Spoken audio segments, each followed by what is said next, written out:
हो कहीं माया मोला फसाए माया मोला फसाए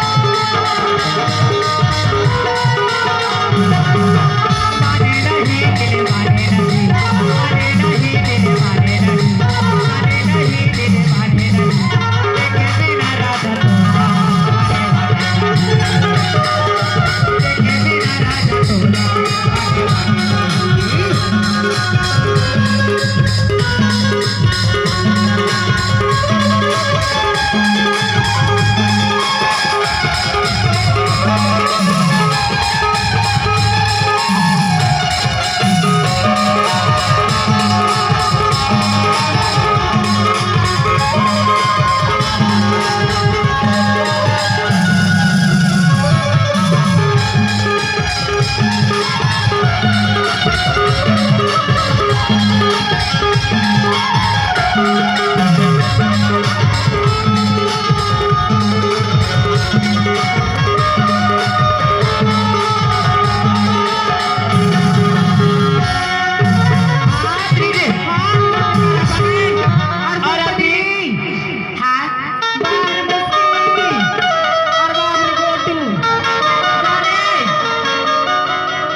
दीदी वारकड़ी जी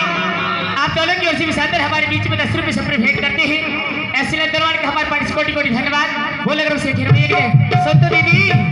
कैसे और कहने का ही अरे आही गोरी सुरताई गोरी जान अरे आही गोरी सुरताई गोरी जान तुम्हारी दिवे इस बात जब दिले के मन करे ही